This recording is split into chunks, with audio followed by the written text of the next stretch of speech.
याद मलाई अभिसेनाको आइरहेछ, जसलाई मानव इतिहासका पहिला मनोवेत्ता या साइकोलोजिस्ट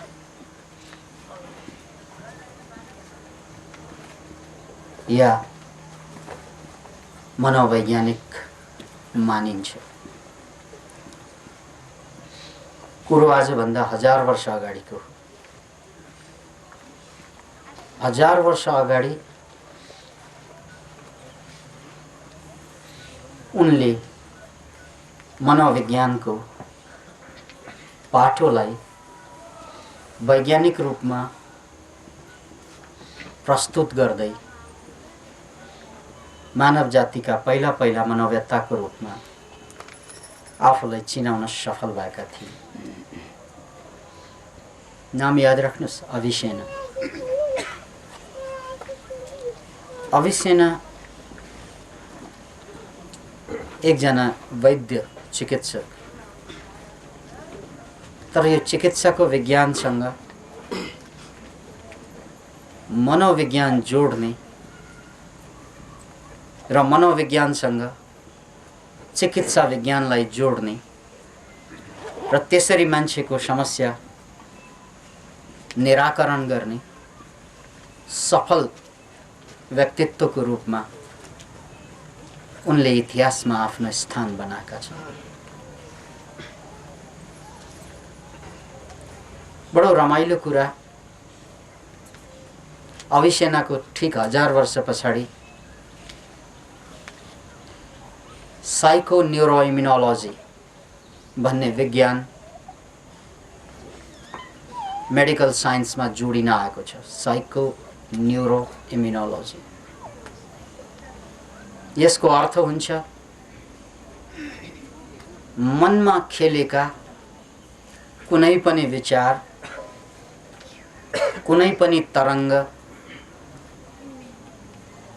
कुनै पनि चिन्तन, कुनै पनि कल्पना, कुनै पनि सपना, कुनै पनि भावना, यी सबैको प्रभाव स्वास्थ्यमा पर्दछ। त्यो सकारात्मक पनि हुन सक्दछ र नकारात्मक पनि हुन सक्दछ। नकारात्मक भावना, नकारात्मक विचारले स्वास्थ्यलाई नकारात्मक रूपमा असर गर्छ, अर्थात् रोगी बनाउँदै लग्छ मान्छेलाई। र सकारात्मक चिन्तन, सकारात्मक भावना, यसले मान्छेलाई सकारात्मक रूपमै परिवर्तन गर्छ, अर्थात् स्वास्थ्यमा सकारात्मक प्रभाव पार्दछ। यो कुरा अभिसेनाले 1000 वर्ष अगाडि नै प्रमाणित गरिसके तापनि यसको सूक्ष्म विज्ञानसँग ताल्लुक रहने कुरा भएन, किनभन्नाले सूक्ष्म विज्ञान, एप्लाइड साइन्स हाम्रै समयमा आएर यसको विकास भएको हो। त्यसकारण अभिसेनाले बताएका कुराहरू, प्रमाणित गरेका कुराहरू, उनको प्रणालीबाट ठीक पारेका रोगहरू हाम्रो शताब्दीमा आएर वैज्ञानिक पुष्टि पाएको छ। 1000 वर्ष अगाडि कसैले प्रयोग गरेका कुराहरू 1000 वर्ष पछाडि त्यसका प्रमाणहरू फेला पारिन्छन्। Can you imagine it? त्यसकारण हरेक कुरा साइन्टिफिक हुनुपर्छ भन्ने छैन। याद राख्नुहोस् यो कुरा। हाम्रो जमानाको एउटा ठेगो छ, कतिको साइन्टिफिक छ यो कुरा। साइन्स अहिले सानो उमेरमा छ, भर्खर विकास हुँदैछ र प्रकृतिका कुरालाई साइन्स र टेक्नोलोजीले नाप्नलाई अझै धेरै समय लाग्छ। त्यो कुरा हामीले भुसुक्कै बिर्सिदिन्छौँ। त्यसकारण हरेक कुरा साइन्टिफिक भएमा गर्ने, नभएमा छोड्ने परम्पराको कारणले गर्दा बिस्तार बिस्तारै हामीले हाम्रा हर्बालिजम, हाम्रा आयुर्वेद, हाम्रा पुराना आध्यात्मिक परम्पराहरू सबै छोड्दै गयौँ। किन भन्नाले साइन्टिफिक प्रमाण चाहिँ छैन अथवा कम छ। जबकि त्यसले काम गरिरहेको छ, काम गरेर हुन्छ वैज्ञानिक प्रमाणै चाहिँ भन्छ। उनलाई त्यसले काम गर्नु र नगर्नु भन्दा पनि वैज्ञानिक प्रमाण चाहिँ जुटाउनुतिर गएको हुन्छ। यस्ता मान्छेहरूले पश्चिममा बिहे गर्नै छोडिदिए। किनभने कसैले आई लभ यु भन्यो भने what is the scientific reason भन्छ। What is the scientific base of love भन्यो भने त आई लभ यु डार्लिङ, के छ वैज्ञानिक प्रमाण भन्ने। प्रेमको वैज्ञानिकता के हो? खोज्ने। Then you don't love. प्रेमलाई साइन्टिफिक बनाउन खोज्नु हुँदैन। त्यसो खोज्यो भने प्रेम मर्छ। त्यसकारण हरेक कुराको साइन्टिफिक कज हुँदैन, साइन्टिफिक रिजन खोज्न सकिँदैन। किन भन्नाले त्यो कुरा साइन्स भन्दा ठुलो छ, अनि साइन्स यत्रो छ त्यो कुरा विराट छ। जस्तै लभ, कसरी साइन्सले नाप्ने त्यसलाई? म्याक्सिमम साइन्सले के गरेको छ भने तपाईको शरीरमा यदि अक्सिटोसिन हर्मोन चलिरहेको छ भने प्रेमको एहसास हुन्छ। अक्सिटोसिन हर्मोन चलेन भने प्रेम हुँदैन, त्यति त बताएको छ। अब अक्सिटोसिन हर्मोन भन्ने त्यो बन्छ खानाबाट, भोजनबाट, तर बनेर हुँदैन, प्रवृत्ति चाहिन्छ त्यसलाई चलाउनको लागि। जस्तै मोटरसाइकलमा पेट्रोल राख्दैमा ऊ आफै गुड्छ, बाबाई म जान्छु भन्छ। उनलाई त चलाउने मान्छे चाहियो नि, कहाँ लाने डिरेक्सन चाहियो, ड्राइभर चाहियो। त्यहाँ गाडी पनि त्यस्तै, प्लेन पनि त्यस्तै, डाइरेक्सन दिने त्यहाँ मान्छे ड्राइभर चाहिन्छ। त्यस्तै प्रेमको हर्मोनको कुरा गर्दा, अक्सिटोसिनको कुरा गर्दा हो, यसको एउटा सूक्ष्म विज्ञानले देखाएको आधार चाहिँ त्यहाँ अक्सिटोसिन हर्मोन चाहिन्छ, त्यहाँसम्म चाहिँ बुझ्यो कुरा। तर अक्सिटोसिन हर्मोन हुँदैमा पनि प्रेम हुँदैन, प्रेमको एहसास हुँदैन यदि त्यो क्रियाशील भइदिएन भने। क्रियाशील हुनु पर्यो। त्यो खोपडीमा आएर बसेर के गर्ने, रगतको धारमा मिसिएर के गर्ने, त्यो क्रियाशील हुनुपर्छ। त्यो क्रियाशील केले गर्छ त भन्नाले द्याट इज एटिच्युड, प्रवृत्ति। प्रवृत्ति बस यो प्रवृत्तिसम्म पुग्दाखेरि अनि विज्ञानले यसलाई केही गर्न सक्दैन। विज्ञानले प्रवृत्तिलाई चेन्ज गर्छ? गर्दैन। नत्र त तपाईको बानी त साह्रै बदलिसक्नु पर्ने होइन? विज्ञान यत्रो डेभलप भयो, बानी उही पुरानो। विचार गर्नुहोस् त, रिसाउने बानी छुटेछ? ल विज्ञान कहाँबाट कहाँ पुगिसक्यो? रिसाउने चाहिँ गोती। हिजो पनि रिसाउँथे, क ख ग ग नपढ्दा पनि। आज एमए पिएचडी रे, तर रिसाउने त्योभन्दा चर्को छ, लज्जा। विज्ञानको त खुब विकास भयो त्यति ज्यादा, तर तपाईको रिसाउने बानीमा केही पनि प्रगति भएन। लोभको कुरा गरौँ, हिजो पनि लोभी नै थियौँ, अरूको भाग पनि खाएर बसेकै हो। आज चाहिँ हामी वैज्ञानिक भयौँ, विज्ञानले फड्को मार्यो, तर लोभ जहाँको लोभले फड्को मार्यो त भन्न सकिन्छ, त्योभन्दा बेसी लोभी भयो।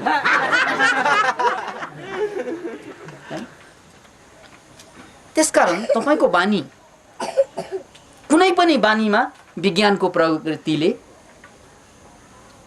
प्रविधिको प्रगतिले चेन्ज ल्याएको देखिँदैन, बरु वर्स खत्तम पारेको छ। बानीलाई बदलेको छैन, बल्झाइदिएको छ।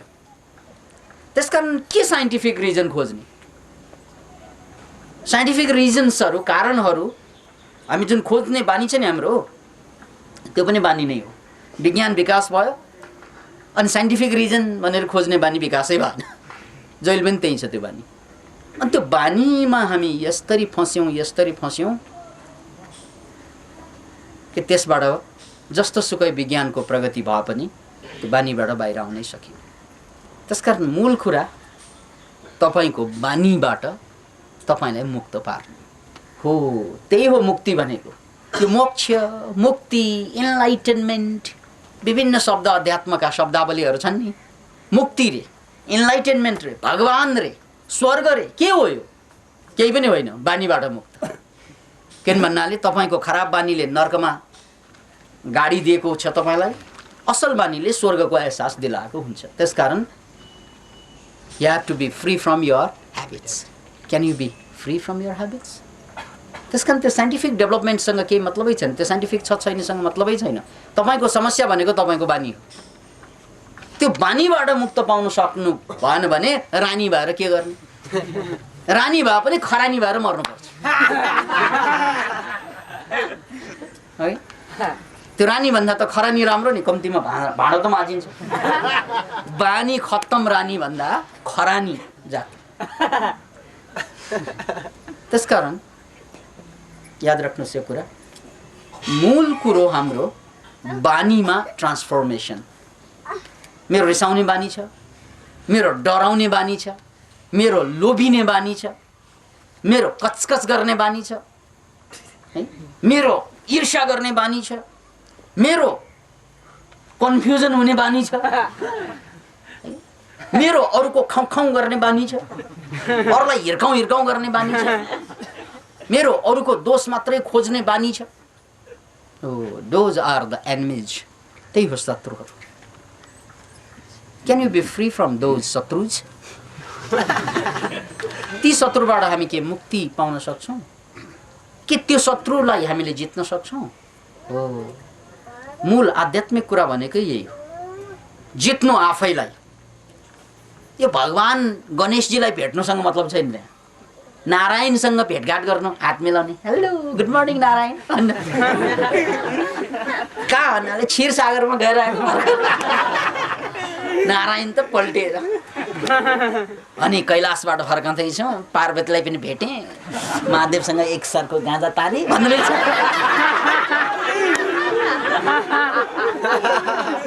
You don't do that. तपाईले त्यो गर्न सक्नुहुन्न। किन भन्नाले त्यस्तो कैलाश पर्वतमा महादेव, क्षीरसागरमा नारायण छैन। नारायण भन्ने क्षीरसागरमा भएको भए त्यो माछै हुनुपर्छ। किनमा पानीभित्र बाँच्ने त माछा हो, मान्छे होइन। अथवा मान्छेको स्वरूप त बाँच्न सक्दैन पानीभित्र। यसकारण हामीले मुक्तिका कुरा गर्दाखेरि के हो यो मुक्ति भन्नाले, रोगबाट मुक्ति नै पाउन सकिरहेको छैन मान्छेले, बाहिर देखिएका रोगबाट भने त्यो नदेखिएका बानी बेहोराबाट कसरी मुक्ति पाउने च्यालेन्ज भएन।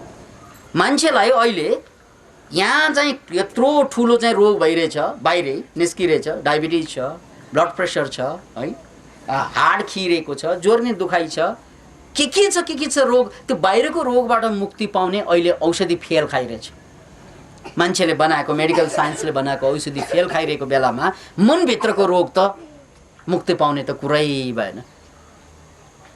त्यसकारण त्यो मनभित्रको रोगबाट मुक्ति पाउने जुन कला र विज्ञान हो, त्यही हो आध्यात्मिकता भनेको। याद राख्नुहोस्, त्यही हो मनोविज्ञानको मूल अर्थ पनि त्यही हो, मनको विज्ञान।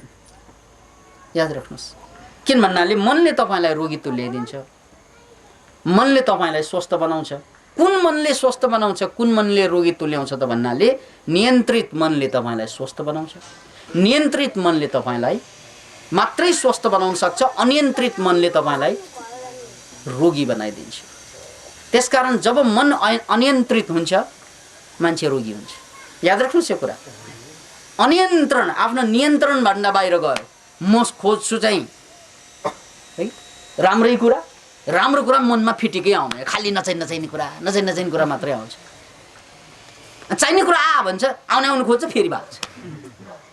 यार चाहिने कुरा एउटै नआउने, नचाहिने कुरा चाहिँ आउनै नछोड्ने हो, बानी त साह्रै खराब, खालि नचाहिने कुरा सोच्ने। यसबाट मुक्त पाउन त्यो मनोविज्ञान बुझ्नु पर्यो। यही कुरालाई मैले साइको न्यूरो इम्युनोलोजीसँग जोडेको छु कि मोडर्न मेडिसिन्समा, आधुनिक चिकित्सा विज्ञानमा एउटा नयाँ च्याप्टर थपिँदैछ, साइको न्यूरो इम्युनोलोजी। तपाईलाई रोगी तुल्याउने र तपाईलाई स्वस्थ बनाउने हकदार, जिम्मेवार प्रकृतिले बनाएको एउटै तत्त्व छ, त्यो हो इम्युन सिस्टम। के इम्युन सिस्टम रे? Immune system. त्यो सम्झाउनको लागि भनेको। औषधि, अस्पताल, डाक्टर होइन, तपाईलाई स्वस्थ बनाइराख्ने इम्युन सिस्टम हो, तपाईभित्रको डक्टर इम्युन सिस्टम हो। इभन यो डक्टर फेलियर भयो भने तपाईको बाहिरको कुनै पनि संसारको डक्टर फेलियर हुन्छ। यो डक्टर इम्युन सिस्टमले काम छोड्यो भने संसारको सबै चाहिँ औषधि विज्ञान, चाहे त्यो आयुर्वेदको होस् या होमियोप्याथीको होस् या नेचुरोप्याथीको होस्, सबै सिस्टम फेलियर हुन्छ। त्यसकारण मूल कुरा तपाईलाई स्वस्थ बनाइराख्ने को त भन्नाले तपाईको इम्युनोलोजी अथवा इम्युन सिस्टम। अब यो इम्युन सिस्टमलाई साइको न्युरो इम्युनोलोजी किन भनेको त भन्नाले तपाईको मानसिकतामा उम्रिएका कुराहरू, पोजिटिभ नेगेटिभ है, सकारात्मक नकारात्मक, त्यो उम्रेका कुरा, यहाँ खोपडीमा कुरा उम्रिन्छ नि, मनमा कुरा खेल्छ। नपत्या गएर भरेर राति चाहिँ 2 ग्लास चाहिँ कफी पिइदिनुस्, 4 चम्चा कफी, निद्रै लाग्दैन। कफीको काम निद्रा भगाउनु हो। अनि निद्रा नलागेपछि के लाग्छ त भन्नाले विचार धेरै लागेको थाहा हुन्छ। एक विचार आउँछ, फेरि आउँछ, फेरि आउँछ। कस्तो विचार त भन्नाले खुद्रा विचार आउँछ। खाली काम नलाग्ने खुद्रा विचार। जति जम्मा गरे पनि 1 रुपैयाँ नपुग्ने।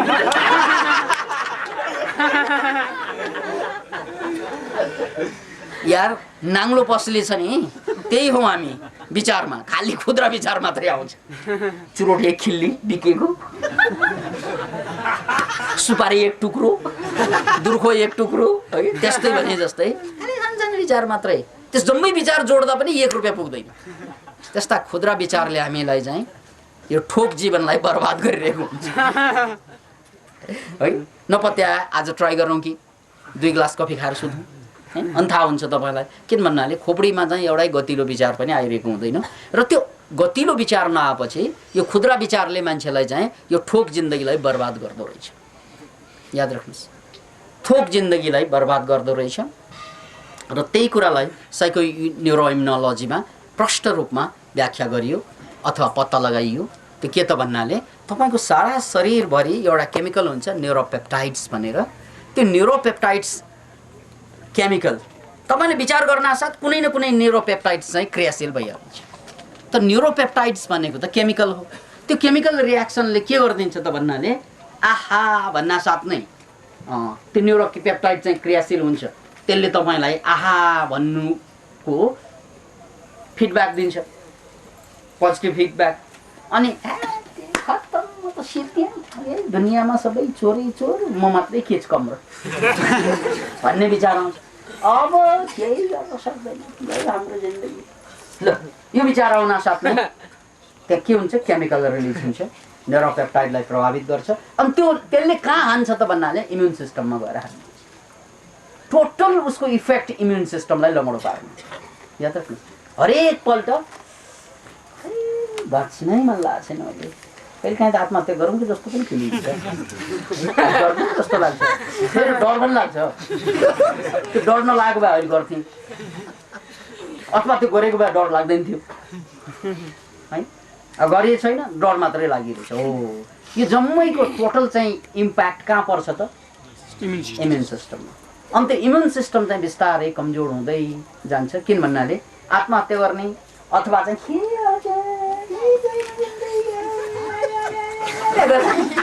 त्यो गर्न साथ चाहिँ इम्युन सिस्टम चाहिँ के हुन्छ त भन्नाले इम्युन सिस्टमले त काम गरिरहनु पर्छ 24 घण्टा, शरीरको सफाइ गरिरहनु पर्छ उनले। अनि सफाइ नै बिस्तारै रोक्छ। पक पक पक है, पक, काम नगर, काम नगर।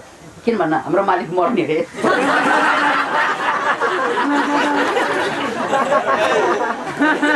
किन भन्नाले काम गरिरह्यो भने बाँच्छ यो। अनि पक स्लो डाउन हुन्छ इम्युन सिस्टम। बिस्तारै इम्युन सिस्टम स्लो डाउन हुनासाथ शरीरको विकार त्यसले फाल्न सक्दैन। नसक्नासाथ त्यसकै परिणाम के आउँछ त? रोग आउँछ। साह्रै ठुल्ठुलो सक पनि लाग्छ, सक लाग्छ नि मान्छेलाई, मर्छ मान्छे सक लागेर। त्यो भनेको ठुलै सक भयो, तर त्यस्तरी सबैको भाग्य छैन फेरि त्यति छिटो मर्छ। याद राख्नुहोस्, त्यो भाग्य थोरै मान्छेले बोकेर ल्याएको छ। सक लाग्यो, लाग्नासाथ आज सक लाग्यो, भोलि मऱ्यो, आज सक लाग्यो, तत्काल स्पट डेट भन्छ नि। स्पट डेट त हामी हुँदैनौँ, दुर्भाग्यवश। भइदिएको भए राम्रै हुन्थ्यो। किन सक्यो, अर्को जीवन सुरु होला। अब एउटा समाप्त भएपछि अर्को आइहाल्छ, त्यो बेग्लै कुरा। त्यो पनि हुँदैन हामी अभागीहरूलाई, त्यो पनि भाग्य छैन। हामी त यति अभागी, स्पट डेट हुँदैन, स्पट छटपटाहट हुन्छ।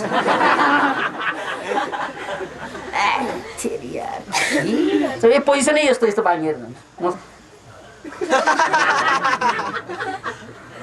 ओ के बाँचौँ भनेपछि हात खुट्टा यो नबाँच्ने पोजिसन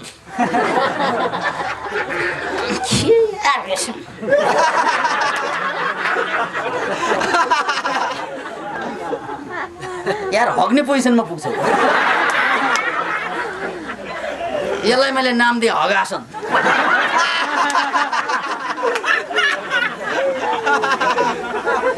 कहाँ योगासन गर्ने मान्छेले हगासन गरेर बस्ने योगी बन्ने मान्छे अब चाहिँ के भन्छ हगी भन्छ किन त भन्नाले तपाईँको बडी नै बाङ्गिएर जान्छ होइन बडी ल्याङ्ग्वेज एकदम दिक्क लागेको बेलामा यसरी बस्छु भन्छु ढाड साड बाङ्गिएर जान्छ यस्तो किन इमेजिन ढाड खुस्क्यो भन्छ नि ऊ खुस्केर गयो वाइ किन भन्नाले इम्युन सिस्टम चेन्ज भयो त्यहाँ बडीलाई सिग्नल गइसक्यो ढाड सोझ्याएरै बस्न सक्दैन त्यसकारण तपाईँहरू जसरी बसिरहनु भएको छ नि तपाईँले के बोकेर ल्याएको त्यतिकै थाहा हुन्छ कति भारी छ मनमा यसले देखाउँछ कि भारी कत्रो साइजको छ त्यही साइज अनुसार कोही कोही प्रवचनमा आएर यस्तरी बस्दिन्छ प्रवचन सुनेको पैसा किन इमेजिन यति भारी छ मनमा थाम्नै सकेको छैन अब आमा बाउले के सोच्छन् भने फेरि ल छोरा त खत्तम भए हिँडडुल पनि गर्दैनन् अचेल बोल्दा पनि कम बोल्छन् यसले हेर्न कस्तो कस्तरी बसेको यसलाई बिहे गरिदियो भने अरू बिहे गरिदिन्छन् आफ्नै शरीर थाम्न सकिन्छ किन इमेजिन आफ्नो शरीर थाम्न सकेको छैन अरू चाहिँ बिहे गरेर थपिदिन्छ अनि त ऊ चाहिँ सेन्टी फ्ल्याट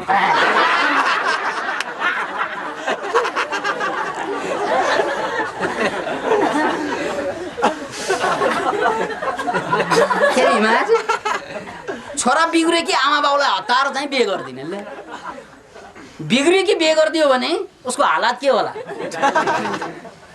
त्यो त गाडी बिग्रियो कि हत्तन पत्त चाहिँ त्यसमा चाहिँ दुलैलाई चढाएर पठाइदिनु बिग्रेको गाडीमा त्यसकारण चाहिँ केटीहरूले बिहे गर्न हतार गऱ्यो भने त बर्बादै हुन्छ किन भन्नाले त्यो छोरा बिग्रियो भने आमा बाउको दाउ के छिटो बिहे गर्नु छिटो बिहे गर्न खोज्यो भने एक दालमै पुछ काला अथवा पुरै दालै काला एक्सपेरिमेन्ट गर्छ कि आमा बाउले किन इमेजिन नारीमाथि कति अन्याय अत्याचार है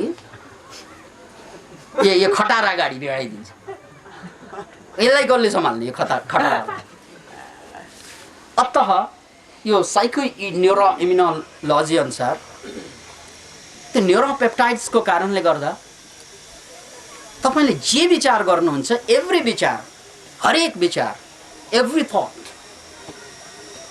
है सबै विचारसँग एउटा इम्प्याक्ट हुन्छ बडीमा राम्रो विचार आउँदै जान्छ पोजिटिभ विचार आउँदै जान्छ शरीरको बान्की फरक हुँदै जान्छ हेर्नुहोस् एकदम तपाईँलाई चिट्ठा पर्यो भने याहु छाती पनि फुल्यो माथि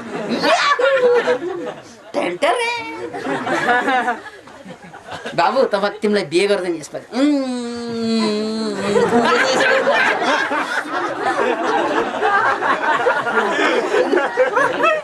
खुसी भएको केटा मान्छे बिहे गर्ने खबर सुनाउनुहोस् यो पोजमा आउँछ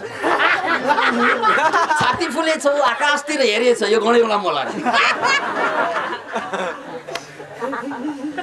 अब हेर्नुहोस् तपाईँलाई नेगेटिभ कुरा सुनाइदिनुहोस् अनि चाहिँ के हुन्छ भन्नाले खत्तम भयो तेरो घर जल्यो आमा बितिन् अथवा चाहिँ बाउ बित्यो अथवा के भने पनि नकारात्मक रत्न जाँचमा फेल भयो अनि के हुन्छ वाउ हुन्छ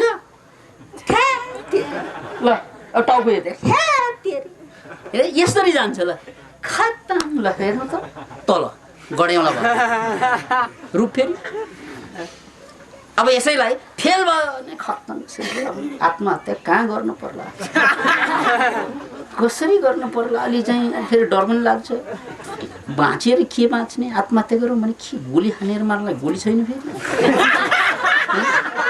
विष खाएर मर्नु पर्ला हुँदैन विष खाएर मऱ्यो भने फेरि चाहिँ नक्कली विष पऱ्यो भने चाहिँ जिन्दगी आधा मर्ला आधा बाँच्ला चुन्डेर हुँदैन बा सिलिङ फ्यान ठिक त ठिक छ तर चुड्यो भने फेरि यस्तै चाहिँ खत्तम कसरी मर्ने सोच्दै थिएँ त्यत्तिकैमा ए यार त्यो त पास भइस् नि त्यहाँ त नम्बर त गडबड भएको प्रिन्ट मिस्टेक पास भयो हेर हो र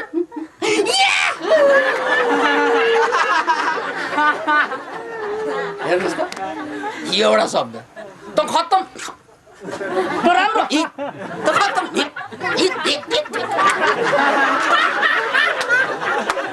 यसको नाम न हो मान्छे एउटै विचारको आपुग्छ होला यत्रो 50 किलो 60-70 किलोको शरीरलाई एउटा विचारले ठिक खत्तम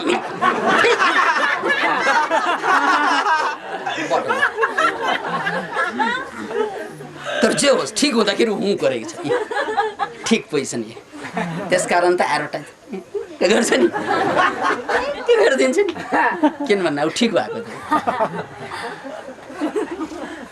सही त्यसैले तपाईँले जे सोच्नुहुन्छ त्यसले तपाईँको शरीरको आकारहरूलाई फरक पार्दिन्छ शरीरको आकार त अहिले तुरन्तै देख्ने कुरा भयो तर तपाईँले नदेख्ने के त इम्युन सिस्टमको आकारमा फरक पार्छ त्यो देख्नु एभ्री टाइम एभ्री मोमेन्ट जब नेगेटिभ इम्प्याक्ट पर्छ मनमा इम्युन सिस्टम डाउन भएको हुन्छ केही न केही समहाउ र त्यो डाउन हुनासाथ नै तपाईको ब्लडमा एनके लेभल जसले एनके लेभल भनेको इम्युन सेल जसले चाहिँ भाइरसलाई मार्न सक्छ त्यो घट्दै जान्छ अनि त्यो भाइरस मार्ने चाहिँ एनके लेभल घटेपछि अनि तपाईलाई एउटा सानो इन्फेक्सनले मर्छ मान्छे त्यसकारण साह्रै नेगेटिभ थिङ्किङ गर्ने मान्छेलाई बढी रुगा लाग्छ उनलाई चाहिँ बढी रोग लागिरहन्छ पटक पटक रुगा लाग्ने पटक पटक खोक्ने पटक पटक ज्वरो आउने किनभने इम्युन सिस्टम डाउन छ इम्युन सिस्टम डाउन किन छ त भन्नाले यहाँ चाहिँ ठिक छैन कि नकारात्मक कुरा बढी सोच्ने मान्छेलाई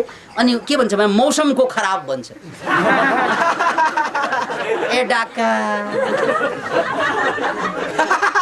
मौसम चाहिँ ठिक छैन अचेल भनेर मौसमलाई दोष दिन्छ मौसम त मौसमै हो तर भित्रको मौसम उसको विचारको मौसम ठिक छैन विचारको मौसम ठिक छैन उसको चेतनामा मनमा बादल लागिरहेछ तर उसले बादल बाहिर देख्छ किन इमेजिन इट त्यसकारण यो मनको मौसम ठिक नभएको हो कारण त्यो पनि भन्छ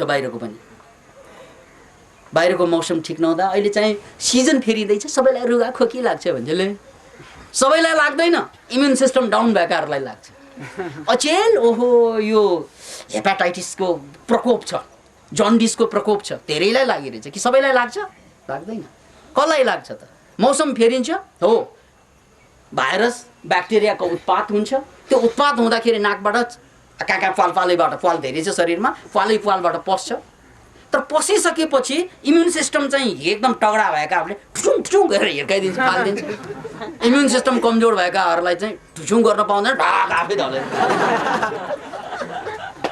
फरक त्यति मात्रै त्यसकारण तपाईँ यो मौसम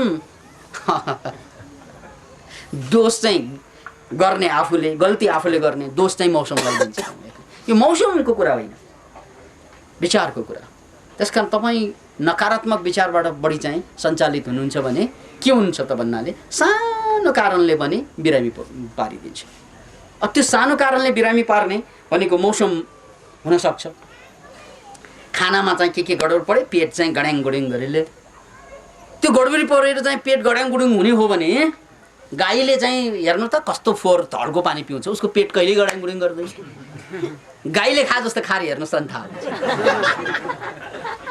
त्यसकारण त्यो खाएर गड्याङ गुडिङ हुने हो भने गाईको किन भन्नु होइन उसको इम्युन सिस्टम बल्यो हो ठिक तेरो कमजोर यसको मतलब उसको बलियो होइन तेरो कमजोर उसको बलियो आफ्नो ठाउँमा छ त्यसैले हाम्रो इम्युन सिस्टमको बढी कमजोर भएर त्यो फोहोर पानीले हामीलाई असर गर्छ नत्र त तपाईँले विषै पिएर के भयो विषै पिएर पनि पचाउन सक्छ यदि चाहिँ इम्युन सिस्टम कम्प्लिटली फेरि ट्राई नगर्नुहोस् यो एक्सट्रिम कुरा भयो तर थोर बहुत कुरा त्यही हो त्यसकारण म अभिसेनाको कुरालाई ल्याउँदै थिएँ म फेरि त्यसैलाई चाहिँ जोडेर यो कुरालाई पुष्टि दिन चाहन्छु साइको न्युरो इम्युनोलोजीले जुन कुरा गर्यो अभिसेनाले 1000 वर्ष अगाडि नै त्यो कुरालाई चाहिँ त्यो कुरालाई प्रमाणित गर्नलाई उसले रिजल्ट देखाए, रोगीहरूलाई निको पार्दै गए। तर प्रमाणित चाहिँ अहिले आएर मेडिकल साइन्सले गरेको छ। म अभिसेनालाई नै फेरि प्रसङ्गवश अगाडि सार्छु। एउटा राजा थियो, त्यो बेला साना साना साना देश थिए, कति राजा त्यसमध्ये एउटा राजाको कुरा है। बिरामी, कस्तो मानसिक रोगी। अब राजा भएपछि मानसिक रोगी हुनु भन्ने त अस्वाभाविक कुरा पनि होइन। किन भन्नाले धेरै चिन्ता हुन्छ, धेरै पीडा हुन्छ, धेरै किसिमका महत्त्वाकांक्षा हुन्छ। महत्त्वाकांक्षालाई मिट गर्दै, महत्त्वाकांक्षालाई पूर्ति गर्दै गयो भने त ठिकै हुन्छ, तर सकेन भने चाहिँ मानसिक समस्या पनि आउँछ। त्यस्तै एउटा राजा कि त उसले जित्नुपर्छ त्यो बेला सँगैकोलाई, कि त सँगैकोबाट ऊ पराजित हुनु बाध्य हुन्छ। त्यसकारण ऊ त तलवारको धारमा हिँडेको मान्छे जस्तै हुन्थ्यो पहिला। बडो खतरनाक राजा हुनु भनेको। त्यसकारण राजालाई चाहिँ त्यो बेला भगवानै भनियो। किन भन्नाले त्यो भगवान नभएको भए बच्नै सक्दैन थिए, अरूले आएर सिद्धाइदिन्थे। त्यसकारण भगवान किन राजालाई भनियो त त्यो बेला भन्नाले अरू दायाँ बायाँ सबैसँग जितेर टाक्क खडा भएको कारणले भगवान भनेको। अहिले लड्नु सड्नु केही छैन, तै पनि भगवान भन्छन्। अहिले त्यो पुरुषार्थ खोइ, त्यो आवश्यकै छैन अहिले। त्यसकारण अहिले चाहिँ राजाको खाँचो छैन अहिलेको दुनियाँमा। अहिले किन भन्दा कोहीसँग झगडा गर्नु पर्दैन, त्यसकारण राजा चाहिँदैन, राष्ट्रपति भए पुग्छ। किन भन्दा राष्ट्रपति त हामीले सास फेरे जस्तो फेर्न मिल्छ। मन परेन भने राजालाई सकिन्छ, सकिँदैन। हो, त्यसकारण चाहिँ यो संसार चाहिँ गणतन्त्रमुखी भएर गयो। अहिले संसारमा चाहिँ 25वटा देशमा मात्रै राजतन्त्र बाँकी छ अरे। 25वटा देशमा गणेशमान सिंहले एकचोटि भाषणमा भनेका थिए 46 सालमा, आउने 21औं शताब्दीमा धरतीमा चाहिँ 5वटा देशमा के अरे 5वटा मात्रै बादशाह बाँकी रहनेछ भने। 5जना मात्रै। त्यही बेलासम्म पनि 25 भन्दा बेसी नै थियो होइन। 5जना को नि कहाँ नि भन्नाले एउटा बेलायतको, अर्को 4वटा तासमा।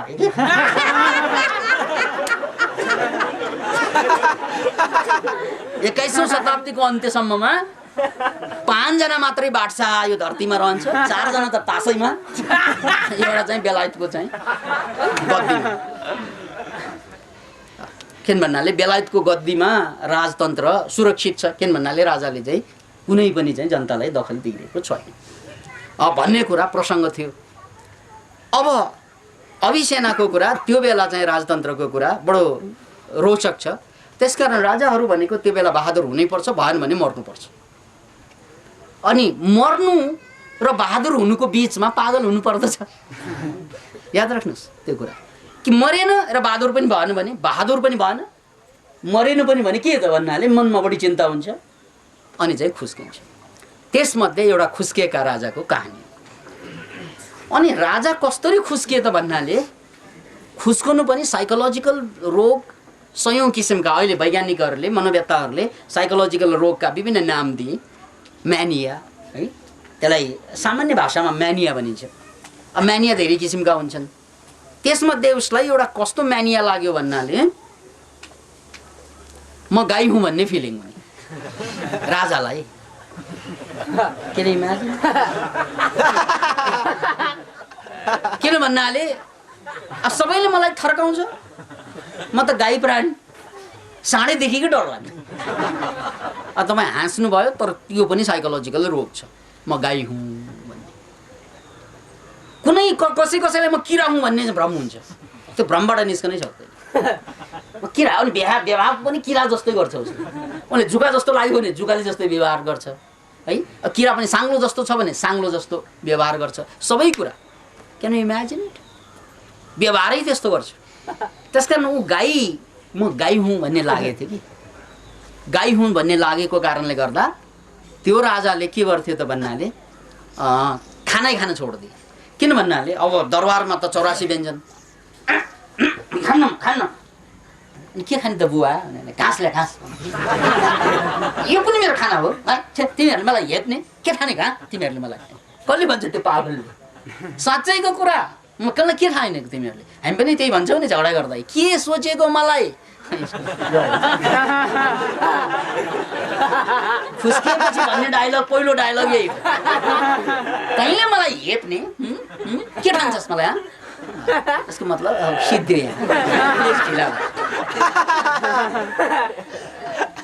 किन भन्नाले भ्रम मान्छेलाई विभिन्न किसिमको हुन्छ। Illusion delusion. अनि एउटा डिल्युजन कस्तो त भन्नाले त्यो राजालाई लागेको अभिसेनाको पालाको कुरा कि म चाहिँ गाई हुँ, बुढा भइसके राजा तर गाई। अनि खाना ल्याए कि यसरी पल्ट्यो। मलाई हेर्ने तिनीहरूले के ठानेको मलाई के ठानेको मेरो खाना हो त्यो। अनि के ल्याउनु बुवा हजुर के टक्रियाउने? अब म गाई के खाने, मैले घाँस खाने थाहा छैन तँलाई भनेर भन्ने बा। कुरा सुन्दा तपाईँलाई कथा जस्तो लाग्छ तर यो कथा होइन, मान्छेको व्यथा हो। विभिन्न मान्छेलाई विभिन्न किसिमका भ्रम छन् नि। अब भ्रम चाहिँ जानी बुझी पनि दिइन्छ, घट्छ पनि है। त्यसकारण त्यो भ्रम लाग्यो भने त्यसबाट बाहिर आउनै सक्दैन।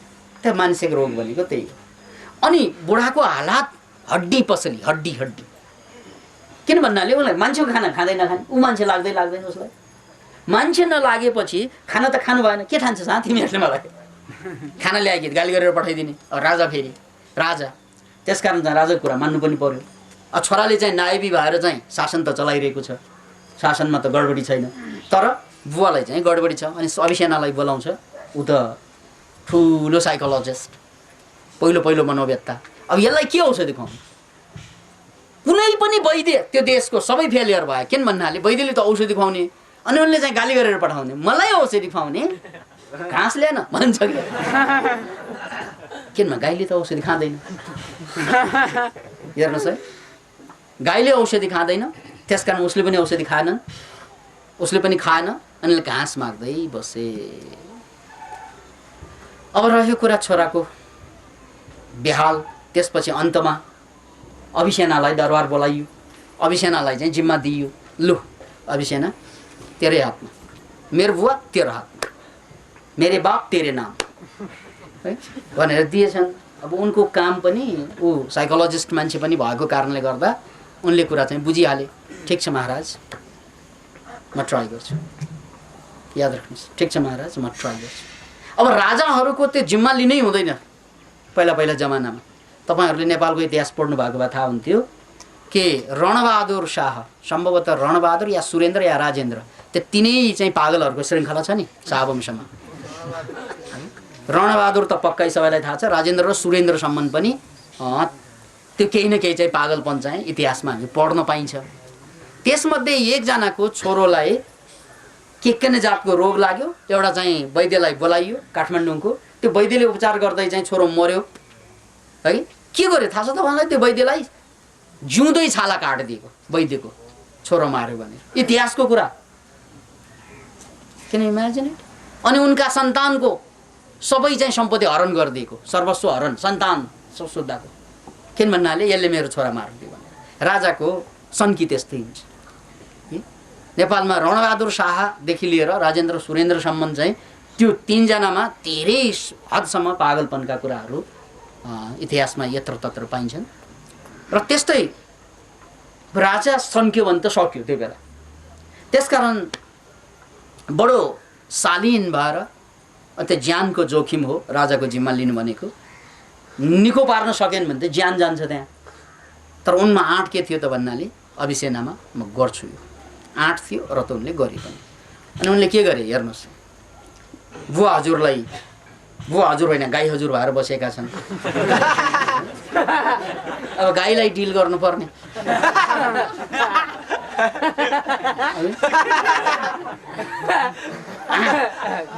गाईलाई डिल गर्नुपर्ने भएको कारणले गर्दा उनले अगाडि गएर डुब्लाइरहेछ, मानसिक रोगबाट पीडित छ, खाना खाइरहेको छैन, उसलाई त घाँस दिनुपर्ने। यस्तो अवस्था अब राजालाई घाँस दिनु त कुरा पनि आएन। अनि त्यसपछि उनले के गरे त भन्नाले यो वैद्यराज, यो साइकोलोजिस्ट अगाडि गएर चाहिँ बुढाको हाड छाम्न थाले। डुब्लो च्यासे भइसक्यो है। अनि कानमा खुसुक के भनिदिएछ भन्नाले, हजुर खै तपाईँ त गतिलो गाई भएन, तपाईँलाई कसैले पनि किनेर लाँदैन, तपाईँलाई कसैले पनि हलाली गर्दैन। अब गाई भएपछि त हलाली हुनुपर्छ फेरि, किन त्यो मुसलमान देशको कुरा यो कथा। त्यसकारण चाहिँ गाईको जीवन भनेको टुङ्गिने हलालीमै हो। जसरी यहाँ राँगा म बन्छ नि है, त्यस्तै चाहिँ त्यहाँ गाई चाहिँ हलाली त हुनैपर्छ।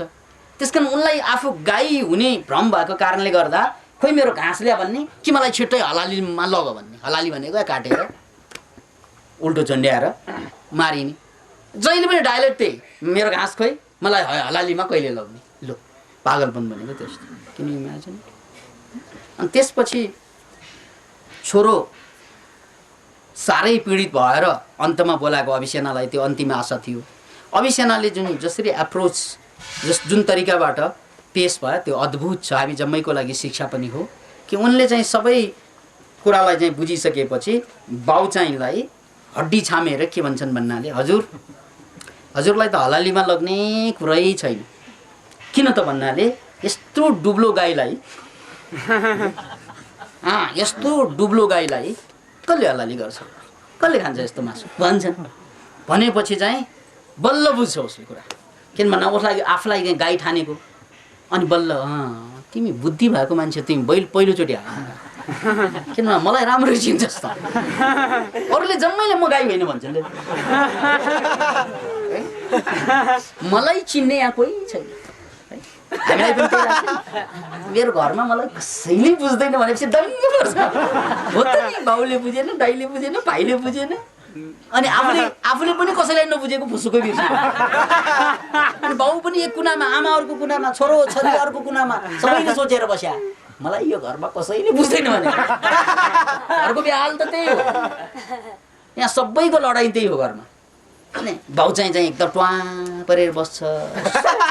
मेरी श्रीमतीले मलाई बुझेन। अनि उतै श्रीमानले कहिले बुझ्ने हो मलाई। छोराछोरी बाउ भएर कस्ता बाउहरू छोराछोरीलाई नबुझ्ने। ल्या घरको कहानी यही हो पीडा।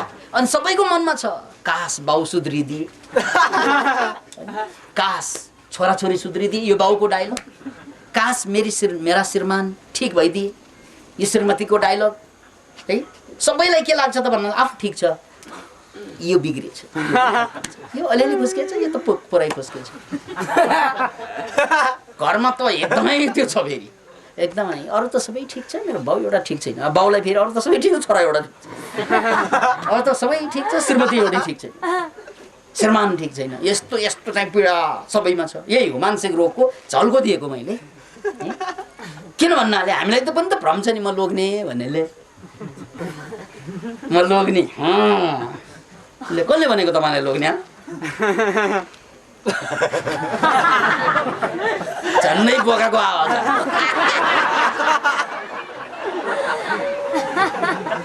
अनि लोग्ने जस्तै नाटक गर्छौँ नि हामीहरू। अनि स्वास्नी भनेपछि कसले भनेको तपाईँलाई स्वास्नी? नाटक गरेर बसिएछ। किन इमेजिन। कसले भनेको तपाईँलाई? भगवान्ले भनेको हो। कानमा खुसीको आएर महादेवले यिनीतिर लोग्नेले त्यस्तो छ कोही के भन्छ? प्रकृतिमा लोग्ने स्वास्नी भनेको मान्छे बाहेक कसैको देख्नु भएको छ? सँगै बस्दैमा लोग्ने स्वास्नी हुँदैन। त्यसकारण यो मान्छेले बनाएको मान्यता होइन, मान्छेको यो सामूहिक पागलपन। सामूहिक पागलपनले छुट्याइदियो। बाबा, यिनी आमा, यिनी चाहिँ परिवार, यिनी यो जम्मै सामूहिक पागलपन बाहेक केही पनि होइन। अब तपाईँ खतराको बर्डर लाइनमा आउँदै हुनुहुन्छ है। किन भन्नाले यो मानसिक रोग चाहिँ पत्ता लगाउँदैछु। जसरी चाहिँ त्यो गाई भन्ने चाहिँ त्यो राजालाई मानसिक रोग लाग्यो, त्यो अनुभव हामीलाई लोग्ने भन्ने रोग लागेको छ। त्यसकारण श्रीमतीलाई हिन्दू समाजमा दिनु दुःख दिन्छ। किन भन्नाले श्रीमानको धर्मै त्यो श्रीमतीलाई चाहिँ दुःख दिने। अनि श्रीमती पत्नी वही जो पति के पतन में सहायक हो रही है। श्रीमानको डायलग थियो। यस्तरी चाहिँ हामीलाई यो समाजमा एउटा सामूहिक पागलपन चाहिँ भने मैले यसलाई ड्याफ्टमा लिँदाखेरि त्यही कुरा आउँछ। हामीलाई भ्रम दिइदियो कि तिमी लोग्ने, तिमी स्वास्नी, तिमी छोराछोरी। किन इमेजिन, यो जम्मै सामूहिक पागलपन। किन भनेको मैले भन्नाले हामी न स्वास्नी हौँ न लोग्ने हौँ। यो शरीर पो स्वास्नी लोग्ने हुन्छ, हामी हुन्छौँ? हामी त शरीर होइन, शरीर त मर्छ, यहाँ छोडेर जानुपर्छ, जलाइन्छ शरीर। तर जो शरीरलाई पनि चलाउँछ, जो कहिल्यै मर्दैन, त्यो आत्मतत्त्व, त्यो चेतन तत्त्व, त्यो लोग्ने हुन्छ। त्यो तरङ्ग, यो लोग्ने तरङ्ग, यो स्वास्ने तरङ्ग हुन्छ, लोग्ने भाइब्रेसन त्यस्तो पनि हुन्छ, स्वास्ने भाइब्रेसन त्यस्तो पनि हुन्छ। हेर्नुहोस् है, शास्त्रले के भनेको छ भने यो सारा संसार जे जति छन् त्यो जम्मै ब्रह्मै हो। एको ब्रह्म द्वितीय नास्ति। एउटै ब्रह्म छ, एउटै परम तत्त्व छ, दुईवटा केही पनि छैन, दुईवटा त ब्रह्म हो। अब हेर्नुहोस्, एउटै ब्रह्म छ, त्यो सबैको रूप भएपछि यो स्वास्नी यो लोग्ने के भयो? भयो केही पनि भएन। यो त शरीरको भयो। यो शरीरको भन्न मिल्छ, शरीरको त फरक पनि छ, बनावट फरक छ। यहाँबाट जुङ्गा आउँछ, दाढी आउँछ है, स्वास्नीको त आउँदैन। त्यस कारण यो स्वास्नी नै होला जस्तो लाग्यो होला। तर यो मान्छे होइन कि यसको शरीर, यो स्वास्नी शरीर भन्न मिल्छ, लोग्ने शरीर भन्न मिल्छ, तर मान्छे आफै स्वास्नी र लोग्ने चाहिँ हुँदैन। त्यो हाम्रो भ्रम हो। अनि शरीर लोग्ने स्वास्नीको रूपमा बिहेभ गर्नु त ठिकै हो, एक आपसमा अभावहरू पूर्ति गर्नु त्यो पनि ठिकै हो, सेयरिङ केयरिङ। तर एकले अर्कोलाई डोमिनेट गरेर बाँच्ने जुन परम्परा छ नि, त्यो त लोग्नेको अहङ्कार होइन। म लोग्ने, लोग्ने भनेपछि ऊ साँडे। हाम्रो परम्परामा, हाम्रो समाजमा भइदियो त्यही होइन। त्यसकारण अब के बुझ्नुपर्ने कुरो के त भन्नाले, डेफ्टमा गएपछि हामी चाहिँ परमात्मा हौँ, लोग्ने स्वास्नी हुँदैन। सर्फेसमा हो, शरीरमा चाहिँ फरक छ। कुरो त यो हो नि, यथार्थ कुरो त त्यो हो। तर भ्रम हामीलाई के भइदियो त भन्नाले, म यो जातको, ल म बाहुन रे, सर्टिफिकेट छ परमात्माले दिएर ल्याएको, म क्षेत्री रे, ले के भनेको त्यो?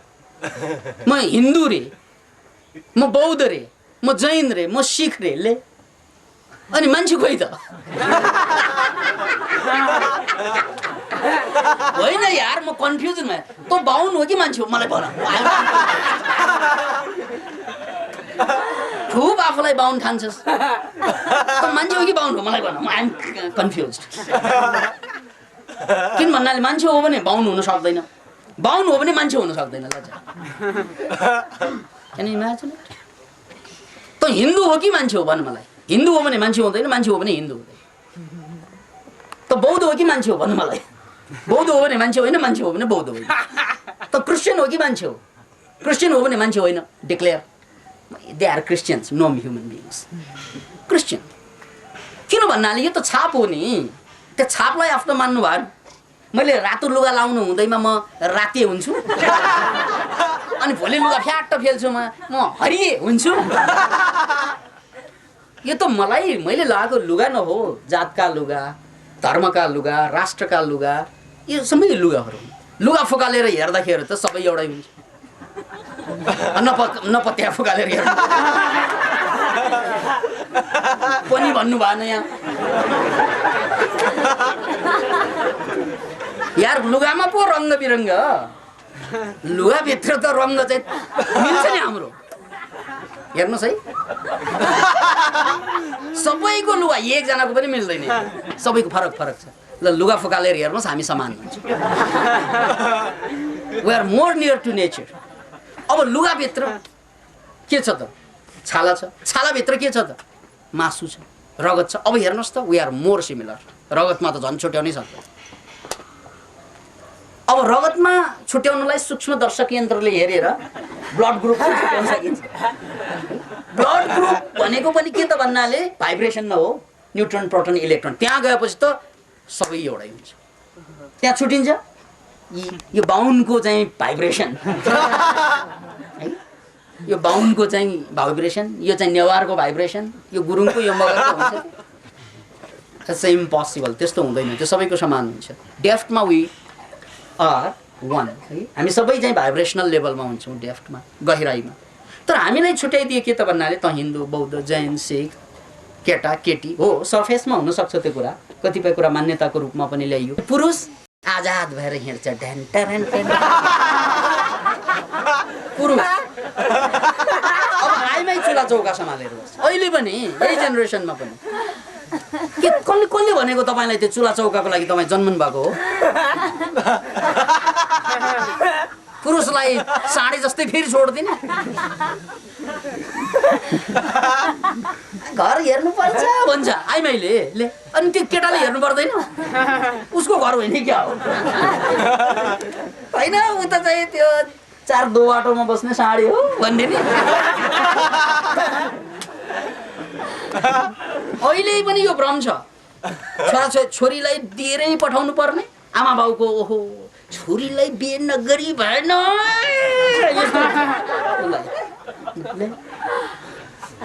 त्यही मानसिक रोग म बाउ भन्ने मानसिक रोग लाग्यो मलाई धेरै पठाउनु पर्छ र नदिएमा के हुन्छ किन इमेजिन त्यो तपाईँको जिम्मै होइन त्यो तपाईँको भागमा पर्दैन तपाईँले प्रेम दिनु तपाईँको भएको सम्पत्ति चाहिँ सेयरिङ गरिदिनु हाम्रो परम्परा अनुसार सक्यो कुरा ऊ कहाँ जान्छ कोसँग जान्छ कसरी उठ्छ कसरी बस्छ that is her decision his decision तपाईँको टाउको दुखाउनु पर्छ बाउले पर्दैन आमाले टाउको दुखाउने हो छोरी कहाँ जान्छे भनेरले अनि आफू छोरी भएको बेलामा त मतलब थिएन नि त्यो अहिले छोरीको चिन्ता आफू छोरी हुँदाखेरि मतलबै थिएन उसलाई आजाद ओ आजाद भएर हिँड्ने हेर्नुहोस् त आफू चाहिँ छोरा भएको बेलामा बाउलाई गाली गर्दै हिँड्ने अब आफू बाउ भयो छोरालाई गाली गर्दै हिँड्छ ल मोरा डाका किन इमेजिन इट हाम्रो मानसिक रोग हिजो त्यही मापदण्ड बाउले चाहिँ हे त्यहाँ नजा यो नगर त्यो नगर भन्दाखेरि यो बाउ हो कि के हो बाउसँग चाहिँ जोडी पारी खोज्दै थियो नि आज सन्तान जन्मायो आफै बाउ भयो ओहो आफू आफूले कन्ट्रोल गर्छ उसले छोराछोरीलाई हिजो उसलाई भ्रम के आफू छोरा भन्ने भ्रम मानसिक रोग आज चाहिँ बाउ भन्ने मानसिक रोग मानसिक रोग चेन्ज भयो अनि त्यहाँबाट तपाईँलाई के आउँछ त भन्नाले तपाईँ जिन्दगीभर स्वतन्त्र हुनुहुन्न यु आर नेभर स्वतन्त्र कहिले स्वतन्त्र हुने किन भन्नाले हिजो बाउ भन्ने के अरे छोरा भन्ने छोरी भन्ने भ्रम थियो आज चाहिँ स्वास्नी भन्ने भ्रम छ भोलि आमा बन्ने भ्रम होला पर्सि चाहिँ बोजै बन्ने भ्रम होला त्यो भ्रमबाट कहिले छुट्ने अनि मान्छे कहिले त्यही भ्रम चाहिँ साइकोलोजिकल प्रब्लम हो जुन अहिले अभिषेकको सन्दर्भमा त्यो गाईलाई चाहिँ छाम्दा हजुरलाई हलाली गर्दैन हजुर भाग्यमै छैन जस्तो छ अनि उसलाई के लाग्छ गाई भएपछि जसरी भए पनि हलाली हुनुपर्छ किन भन्नाले मुसलमानको परम्परामा त हलाली हुनुपर्छ जसरी छोरी भएपछि जसरी पनि दिएर पठाउनु पर्छ होइन त छोरीलाई जसरी पनि बिहे गराइदिनु पर्छ भन्नु र यो अहिलेको डायलग त्यही हो गाई भएपछि मलाई काट्नु पर्दैन जसरी भए पनि काट्नुपर्छ मलाई म त गाई नि खोइ ल्या मेरो घाँस त्यो भ्रम गाई भएपछि जसरी पनि काटिनुपर्छ क्यान इमेजिन त्यो भ्रमको कारणले गर्दा अब त्यसको ट्रिटमेन्ट के भयो त भन्नाले हजुरलाई मासु छामेर सकिँदैन के गर्ने त भन्नाले खानु पर्यो नि त अनि पो मोटाइन्छ अनि पो हलाली गर्छ ए ठिक ठिक ठिक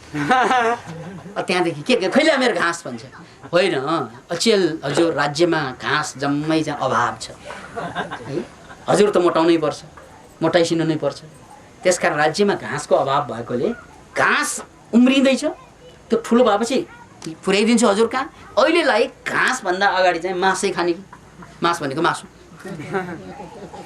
यसरी विचार गरेछ बुढाले होइन खार त अलिअलि ठिक पारेन भने त मेरो चाहिँ फेरि जात जाला म त चाहिँ गाई काटिनु नै पर्छ खैले ल्याउ मासु अनि बिस्तारै मोटाउनु थाल्यो त्यो खाँदै गएपछि अनि विभिन्न थरीका अब अभिसेना त्यो त वैद्य पनि हो अनि त्यसमा चाहिँ औषधि मिसाउँदै जडीबुटी मिसाउँदै खाना दिँदै गएपछि साँच्चै उनी मोटाउँदै मानसिक रोग पनि गयो कम्प्लिटली चाहिँ मोटाए पनि सही यो हो तरिका उपचार गर्ने तरिका उनलाई अहिले गएर अरूले जस्तै औषधि खा त गाई होइनस् भनेर मान्छ त्यस कारण लोग्नेलाई चाहिँ तल्लो लोग्ने होइनस् भनेर भन्दैमा मान्छ उसले तैँले होइन भन्ने हामीले दिन फेर चक्कर लगाएर बिहे गरेको प्रमाण उसैलाई प्रमाण मान्छ उसले त मान नमान मैं तेरा सिर मान भनेको थियो प्रमाण पनि मान्छेले कस्तो यो चाहिँ सन्के भने रक्षा भयो भने प्रमाण पनि आफ्नै तालको खोज्छन् मान्छेले कि कस्तो प्रमाण खोज्छन् भने एउटा जोगबाट पुष्टि दिन चाहन्छु म खुलासा दिन चाहन्छु एउटा मान्छेले यो जुत्ता सिउने पसल थियो। त्यहाँ आएर जुत्ता सिउने पसलमा आएर कचकच एकजना रक्सियाले के कचकच गर्न आउँछन् भने गन्जेडीले ल यो चुरोट हामीलाई चाहिँदैन, यो चुरोट फर्का, अघि मैले यहाँबाटै किनेर लगेको। अब त्यो जुत्ता बेच्ने पसलमा चुरोट चाहिँ यसो हेर्छ साहुजीले, होइन कस्तो मान्छे रहेछ, हाम्रो यो जुत्ता पसलमा पनि चुरोट बेचिन्छ कि क्या हो, म चुरोट आफू त खान्न ले, प्रमाण चाहियो तँलाई भन्छ कि, यहीँ किनेको के प्रमाण छ के त भन्नाले ऊ त्यो साँडे भन्छ कि के, अनि त्यो साँडे के प्रमाण त भन्नाले मैले अस्ति अघि चाहिँ चुरोट किन्दाखेरि त्यहाँ अगाडि साँडे थियो, त्यही साँडेलाई हेरेर यहाँ आएको, त्यस कारण त्यही साँडे प्रमाण हो भन्छ। कुरो त के थियो, उनले किन्दाखेरि त्यो साँडे अर्कै दोकानमा थियो।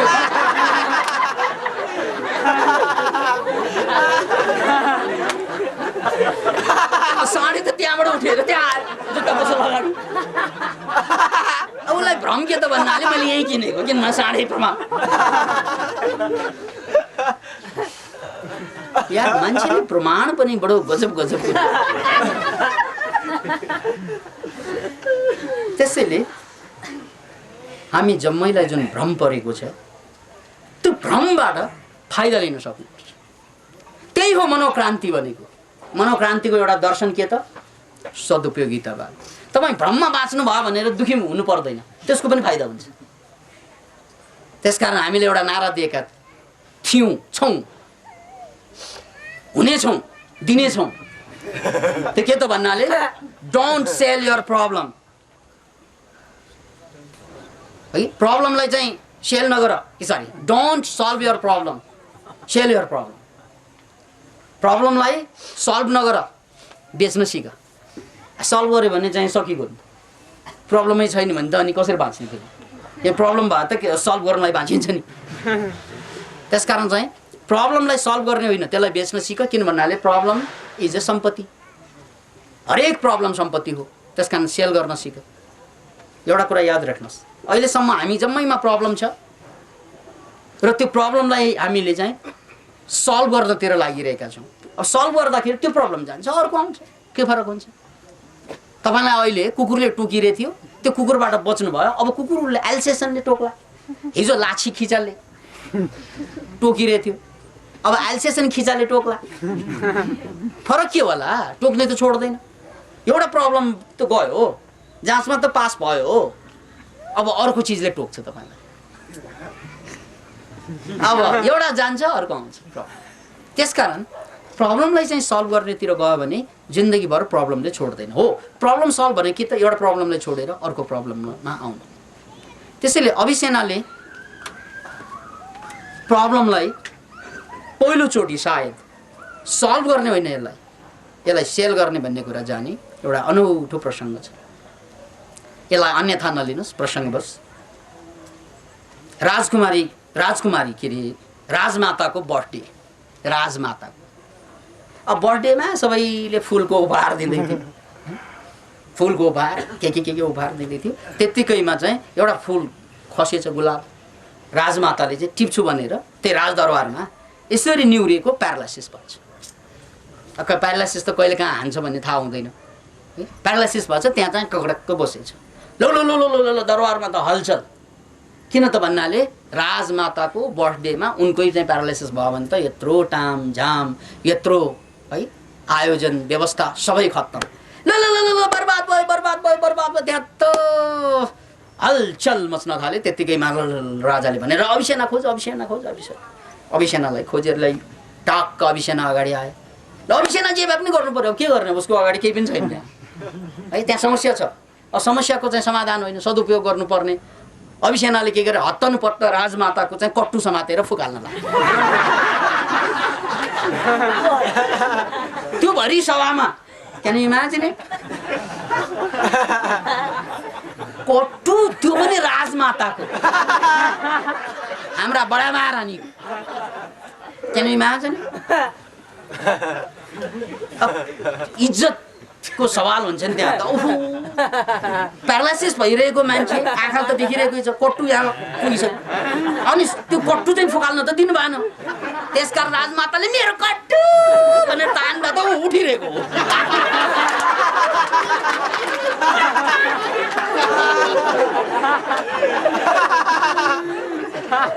That is psychological treatment.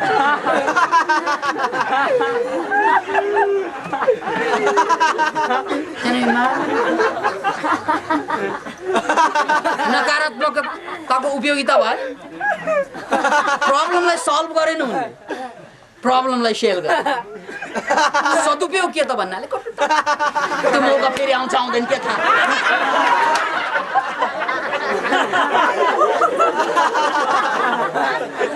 त्यो बेला त उपचार हो औषधि कस्ता कस्ता हेर्नुहोस् त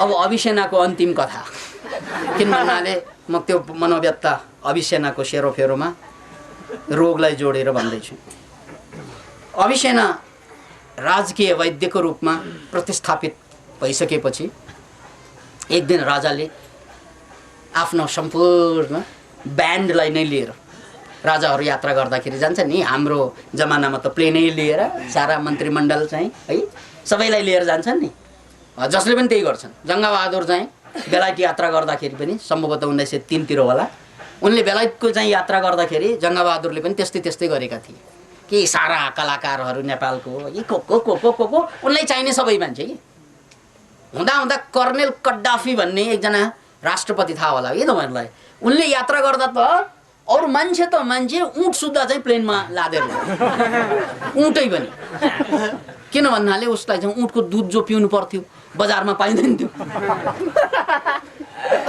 राजा नि हो प्लेनमा ल उँटको पनि भाग्य खोल्यो प्लेनमा यात्रा कद्दाफीले त्यही गर्दै गए राजाहरूको स्वभाव बताएको मैले त्यो है अनि त्यसकारण चाहिँ त्यो राजाले पनि त्यही गर्ने के यात्रा गरेपछि आफूलाई चाहिने सबै कुरा साथसाथै लिएर जाने अनि भन्दै चाहिँ इजिप्टको कहानी पनि याद आयो मलाई त्यो राजा चाहिँ मर्यो भनेखेरि के गर्छन् भने उनलाई चाहिने सबै मान्छे गाड्दिन्छन् उनलाई चाहिने सबै मान्छे उनका श्रीमती जति छन् नि सबै जिउँदो गाडिन्छ एक दुईजना हुँदैन त्यो बेला राजाका सबै श्रीमती राजालाई चाकरी गर्ने सबै मान्छे सबै गाडिदिने त्यो चलन अनि त्यो चलन अब मान्छे मरिसकेपछि राजा मरिसकेपछि राजालाई सेवा गर्ने सबैलाई गाड्ने चलन त अहिले छैन तर राजा यात्रा गरेपछि सबैलाई लाने चलन अहिले पनि छ नेपालैमा पनि त्यही भयो होइन त अस्ति चाहिँ प्लेन लिएर उडे राजा कहाँ अफ्रिकामा पुगे भनेर यहाँ आलोचना आइरहेको थियो नि के बेकारको यात्रा गरे ओ त्यसमा पनि एकदम जमातका जमात मान्छे थरीका थिए है सबैलाई थाहा भएको कुरा त्यस्तै यो राजाहरूको परम्परा रहेछ अहिलेसम्म 21औं शताब्दीमा पनि त्यही जारी रह्यो अनि राजाले आफ्ना सम्पूर्ण आवश्यक मान्छेहरूलाई चाहिँ यात्रा गराउँदै क्रममा अभिसेनालाई पनि लगे थियो तर त्यो सम्पूर्ण मान्छेमा एकजना मान्छे कस्तो परेछ त भन्नाले त्यो जहाजमा पानी जहाज अलिकति के बीचमा पुगेको थियो त्यतिकैमा एकजना मान्छे त चिच्याछ बचाऊ गर्छ किन भन्नाले उनलाई चाहिँ पानीको रोग रहेछ हाइड्रोफोबिया हेर्नु यो पनि मानसिक रोग धेरै किसिमका मानसिक रोग हो छन् संसारमा त्यो मध्ये एउटा मानसिक रोग के त हाइड्रोफोबिया पानीदेखि के डराउने पानी त हेर्नै नहुने राजाको चाहिँ अनुरोधको कारणले आउन त आए है तर जहाज जस्तै चाहिँ पानीमा भित्र छिर्यो उतै यति डराछ कि चिच्याउन थालेछ बचाऊ अब जहाज धेरै पर पुगिसकेको थियो चिच्याउँदै पनि राजालाई त साह्रै दिक्क लाग्यो त्यो राजा नि अब त्यो मोरालाई चाहिँ छोड्दिउँ जहाज बीचमा पुगिसक्यो फर्काउनु पनि मिलेन लगाउँ ऊ चिच्याइछ झन् ठुलो स्वरमा मर्ता क्या न कर्ता भन्छ नि त्यत्तिकैमा अब अभिसेना पनि त्यो जहाजमा त लगेकै थियो अभिसेना हजुर सरकार लु ल यसलाई ठिक पार तेरो जिम्मामा अब आफ्नो महारानीलाई ठिक पारेको याद छ नि मलाई अब त ऊ ढुक्क मलाई साइकोलोजिकल्ली चाहिँ अब केही प्रब्लम आउँदैन किन भन्नाले अब यस्तो ठुला साइकोलोजिस्ट त्यसकारण चाहिँ श्रीमतीलाई चाहिँ ठिक पारेको यादले अभिसेना ल ठिक तेरो जिम्मा भन्छन् अनि अभिसेनै हो महान साइकोलोजिस्ट महान मनोव्यथा उनले के भनेछ महाराज यो मान्छेलाई फुट्ट पानीमा फालिदिनुहोस् उसको पनि शान छ नि, किनभने उनीहरूले महारानीलाई बचाएको फुर्ती छ। फुट्ट फालिदिनुहोस् महाराज भनिदिन्छन्। भनेपछि के चाहियो अब? विश्वास जो छ फालिदियो। अब उनका नोकरहरूलाई के चाहियो? छ्याप समातेर फुट। त्यो मान्छेलाई फालेपछि सास गनेर बसेछ। त्यो बेला घडी आएको थिएन, सास गनेर बसेछ अभिसेनाले। किन भन्नाले मान्छे पानीमा 3 मिनेटभन्दा अगाडि मर्दैन। नपत्या ट्राई गर्नु सक्छ। पानीमा फाल्यो, पानीमा त मर्नु त मर्छ पौडी खेल्न जानेन भने, तर 3 मिनेट अगाडि चाहिँ कोही पनि मर्दैन। सकले मर्नु बेग्लै कुरा, सक लागेन भने मर्दैन। फुट्ट फालिदिएछ। त्यत्तिकैमा श्वास गनेर बसेछ। ऊ त वैद्य थाहा पनि छ है। अनि चाहिँ ऊ मर्ला जस्तो अवस्थामा चाहिँ टिपेर ल्या भन्छ। फेरि 2 जना पौडी बाद झ्वाम हाम्फाले छ्याप समातेर ल्याइदियो। अनि चाहिँ माथि आइसकेपछि बसायो। पानी सानी चाहिँ खाइसकेको थियो, पानी ढडिसकेको थियो। पानीलाई पेटमा थिचेर ओकल्न लगाए।